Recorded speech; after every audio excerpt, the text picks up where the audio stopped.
it's very unlikely someone is going to be unhappy within your company or even want to leave your company if they really feel like a valued player who has a voice and is respected and also is in the right seat. You know, they're playing to their strengths. Who's going to want to leave that company, really? Hello, everyone, and welcome to another episode of the Powerfulman Show. I am your host, Doug Holt, with my co-host, as always, Tim, the Powerfulman Matthews. Tim, how's it going, brother? Doing great, thanks. How are you? I'm doing well. Thought I lost you there for a second. See, the wonders of technology, right? You're all the way across the other side of the world, and here I am, and yet we can still have conversations, which is unbelievable. And then we get annoyed whenever it cuts out. It's like, what's that about? God. Just losing a little bit of perspective on how far we've come and what's actually going on. Exactly. It's amazing when all of a sudden you have expectations, which we talk about all the time. So Tim, today I want to talk about a subject that's going to affect a lot of the men that listen to this, and some may not think it affects them, but I want you guys to still listen to it. And the topic is, or I'm going to throw on the table, is what to do when a key employee is underperforming and has a bad attitude, right? So what do you do there? And so for the men that aren't business owners, I want you to think about yourself in this situation or what you would do as a management position, because if you are an employee, you should really be an intrapreneur, an entrepreneur within your business that you're working in, so you can have better status. But Tim, I'm going to throw this back to you because several of the guys that we work with go through the situation. You have a key employee that's not meeting expectations, or you can feel that they've dropped off in the sense of mood a little bit. How would you handle that? Awesome one. It's interesting because this is what I'm kind of covering in the hot seat today for the Brotherhood guys. So are we going to assume that we've got the right person in the right seat here? Yeah, well, I mean, that could be the first thing to figure out, right? Okay. Is this the right person in the right seat? And what does that even mean, Tim? Okay, so whenever I encounter a situation like this, the first thing I always like to do is take complete ownership. So what I will do, or what we will do, is we will look at is the person in the right seat. So that means that obviously you get to have a organization chart, which if you guys don't know what that is, it's basically a structure of your company with the different seats within the company that feed into the company being able to achieve a certain outcome. So let's assume you've got your company structure in place. Let's assume we've identified this person's particular seat, and we've also identified the KPIs for that seat as well. Now, one of the things that we have learned that is very valuable is to also have a personality test for that seat. So you get to know what the seat is, so the KPIs, what is the personality you want to be able to achieve those KPIs, and finally, who is the person? And the person fits into the personality and the KPIs. So let's just assume we're aware of the KPIs. Let's assume that we're aware of the personality, and let's assume that the person has the right personality and he is in the right seat, yet he's just underperforming. So what would I then do in that situation? Again, the first thing I like to do is take ownership. So the first thing I would do is look at whether or not he has the right tools. And that would be, that would have been identified earlier on, wouldn't it? Because usually there's a training phase, isn't there, with the guys within our company and any company. And it would be within that training phase that you would make sure that they do have the right tools and they would sign off on having the right tools. So again, let's make the assumption that they do have the right tools. At that point, it then comes down to, in my opinion, ownership and opportunity. And what I mean by that is ownership from that person within their role. They know the KPI, they're in the right seat, they've got the right tools, they've signed off on the KPIs, they've said they can achieve them. So they're owning it. So they've got ownership. Then opportunity would be they can see that if they hit their KPIs and they hit them over a period of time, then there's going to be more opportunity there for them, whether that comes in the form of a bonus, whether it comes in the form of promotion, whether it comes in the form of the company achieving a bigger vision, which then means they can, either change job roles or get promoted or, whatever that looks like. There are lots of variables. So let's just assume that they have ownership and they are not performing. Do you know what the first thing I would do, Doug, after going through that major checklist? is, I would want to know how they're operating their day. Because you said something key about them, the mood. They're in the right seat, and they're not performing. You said something about mood. And one of the key things that we obviously know and how we operate is it's very much about how you run your day, isn't it? You either run your day or your day runs you. And I was speaking to somebody a few weeks ago who runs the sales floor for one of the top names within the SaaS space, SaaS, I think I said that right, and also within the marketing space. You've more than likely heard of him. I won't say who it is, but I'm going to put a bet on it that you've heard of him. And he said that when they're looking to hire salespeople, he gets them to walk him through their current day. He wants to know if they're meditating. He wants to know what the balance to life is. He wants to basically see what the stability is like within their life.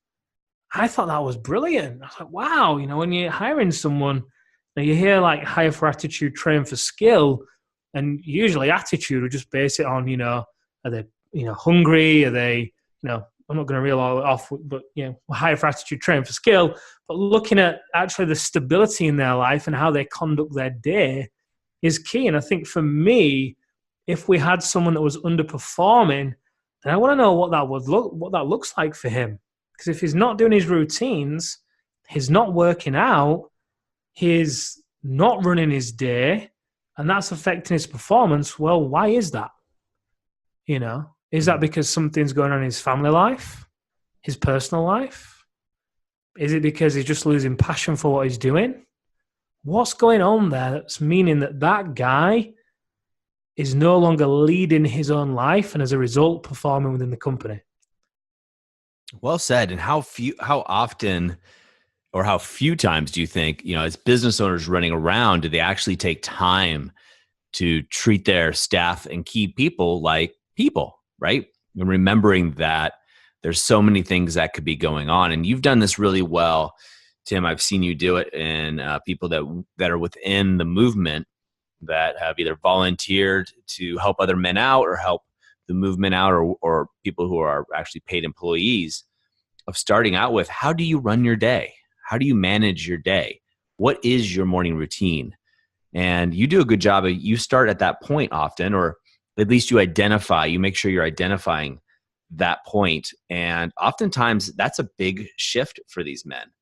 That's a big shift in what's going on for them, because, a lot of people, I think, and I definitely have been guilty of this in my early 20s, is, we forget as we're moving ahead, we're going full steam, head down, we're digging it out, we're grinding it out, whatever it may be.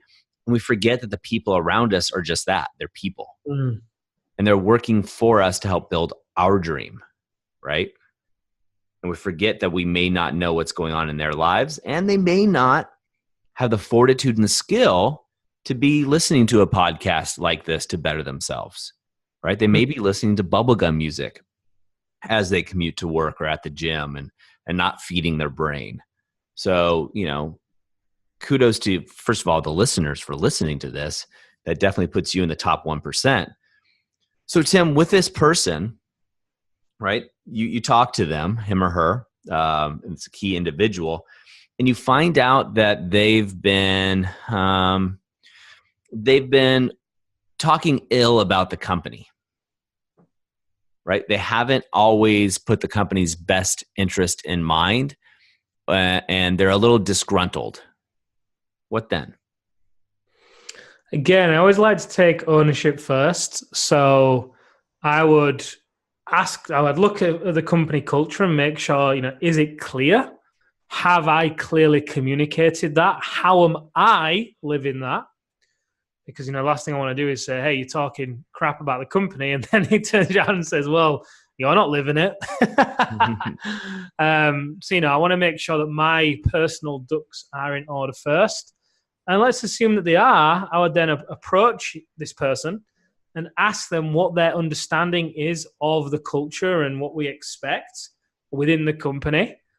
And as soon as they share that, if they share it and it's on point, then again, I bring it back to, you know, how they're running the day.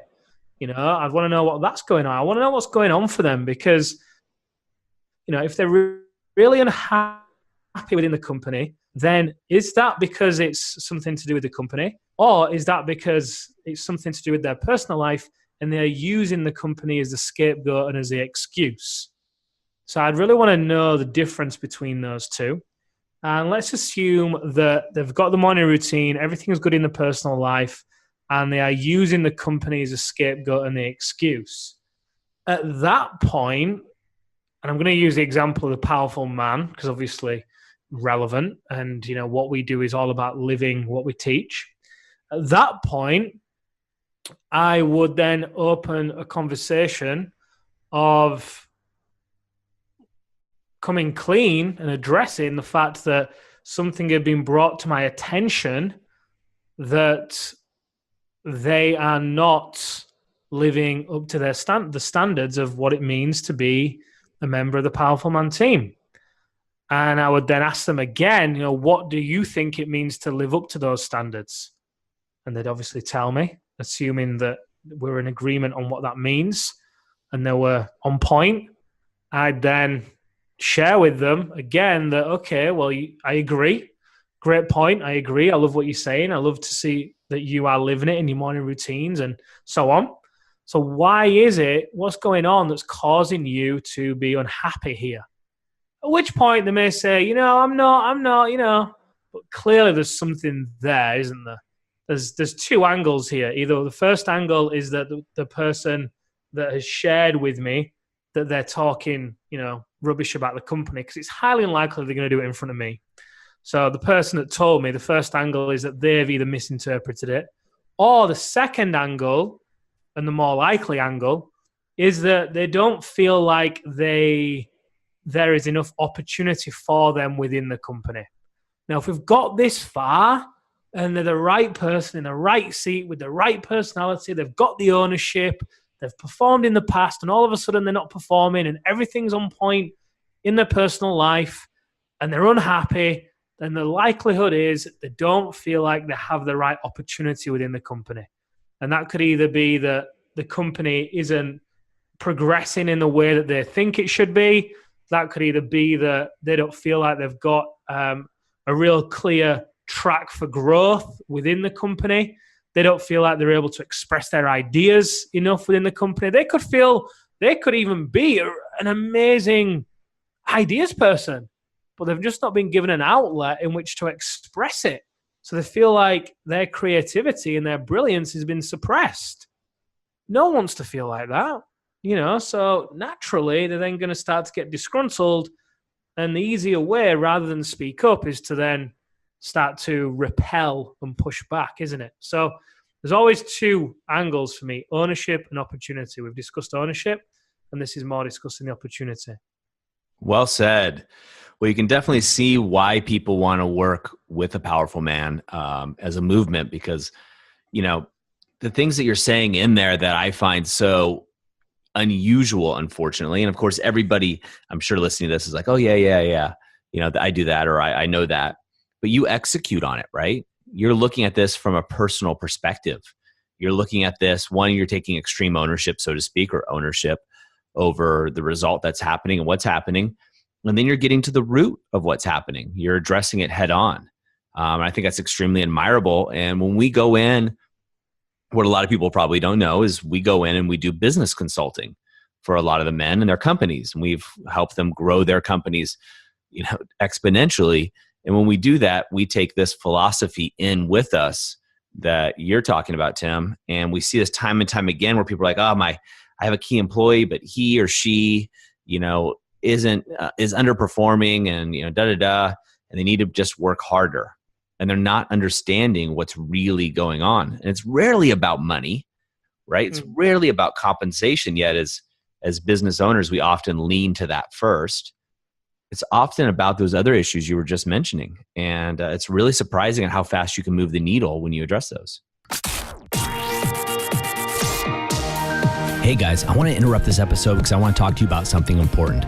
We put together a case study on how almost 300 men have taken control of their lives. They're 4Xing their business revenues and they're having more connected and intimate sex, all without sacrificing their relationships or their health by using the activation method. Now, a lot of you have contacted us and you want to know how they're doing it. We put together this short 11-minute case study just for you so you can see how these entrepreneurs are achieving this level of success. To get this case study, all you have to do is go over to thepowerfulman.com/11. Yep, that's 11. And you can get the case study right now. All right, it's only 11 minutes and it's going to show you exactly how these men have done it. All right, let's get back to the episode.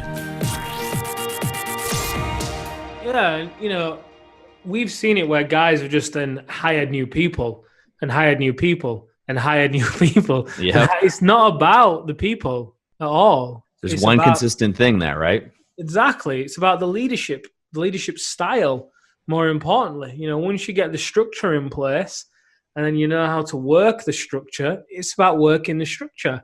And, it's very unlikely someone is going to be unhappy within your company or even want to leave your company if they really feel like a valued player who has a voice and is respected and also is in the right seat. They're playing to their strengths. Who's going to want to leave that company, really? The only way they're really going to leave that company is if they start out on their own, which really it actually ever going to do that either if they feel so bought in. And if they feel, one of the philosophies that we have is that everybody wins. We want to know what the vision is for all of our employees, what their next 12 months looks like, and how much money it requires for them to live that lifestyle, how many hours they get to work. And we then integrate that and back it up into the vision for the company so that, they are able to win. It's not an arbitrary number. We've had guys that have come to us and said, yeah, it's $3,000 a month. It's like, well, why?